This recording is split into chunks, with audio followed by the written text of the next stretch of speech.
Уважаемые жители республики, добрый вечер. Продолжаю информировать вас о ситуации. Что касается эпидемиологии. Сегодня в республике лабораторно подтверждено 3356 случаев заболевания коронавирусом. Прирост за минувшие сутки составил 69 человек. Под медицинским наблюдением находится 2510 человек.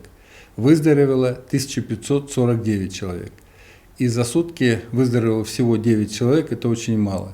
И я не сказал, что вот эти 69 человек, это опять, к сожалению, у нас ровно почти пополам Воркута и Усинск. Как я уже говорил ранее, с сегодняшнего дня на территории республики, за исключением Воркуты и Усинска, разрешается работа ресторанов, кафе и иных предприятий общественного питания. Конечно, при строгом соблюдении социальной дистанции и всех санитарных норм. Также пока запрещено проведение в кафе и ресторанах любых массовых мероприятий.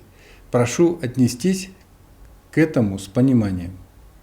Кроме того, 6 июля мы даем старт летней детской оздоровительной кампании в республике. Также за исключением Воркуты и Усинска. Соответствующий указ мною подписан сегодня. С сегодняшнего дня в учреждениях здравоохранения республики, за исключением городов Усинск и Воркута, возобновляются профосмотры детей. Поликлиники возобновили работу по оказанию плановой медицинской помощи. Заработали стоматологические кабинеты в полном объеме. Кроме того, с сегодняшнего дня возобновлена диагностика заболеваний с использованием компьютерного томографа и магнитно-резонансного томографа. Также оказывается плановая стационарная помощь по хирургии, гинекологии, если есть соответствующее решение врачебной комиссии. Сегодня я провел оперативное совещание с представителями Банка России, коммерческих кредитных организаций и бизнес-сообщества республики по вопросам поддержки предпринимателей. В своих поездках по республике на встречах с предпринимателями я вижу, что существуют проблемы в доступности льготных кредитов для малого и среднего бизнеса. Поэтому я предложил запустить на территории республики пилотный проект по внедрению единой цифровой платформы для субъектов малого и среднего бизнеса. Она должна стать понятной и доступной площадкой для получения предпринимателями мер господдержки, а также обеспечить простой и прозрачный доступ, в том числе и дистанционный, к кредитным продуктам коммерческих банков.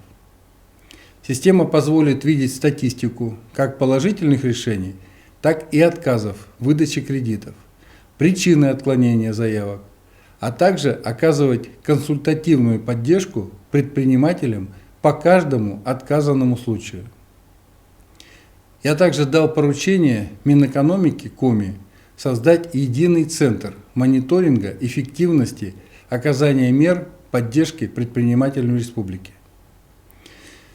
Сегодня мы также провели совещание со Сбербанком по вопросам строительства школ на условиях государственно-частного партнерства.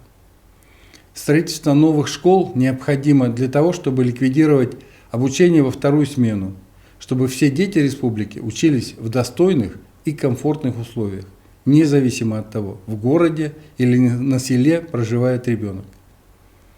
Я дал поручение рабочей группе по реализации проектов государственно-частного партнерства включить туда по согласованию представителей Сбербанка и до 1 августа составить перечень объектов и расчеты на их возведение. Уважаемые жители республики, это все новости, которыми я хотел с вами сегодня поделиться. Будьте здоровы, берегите друг друга. До завтра.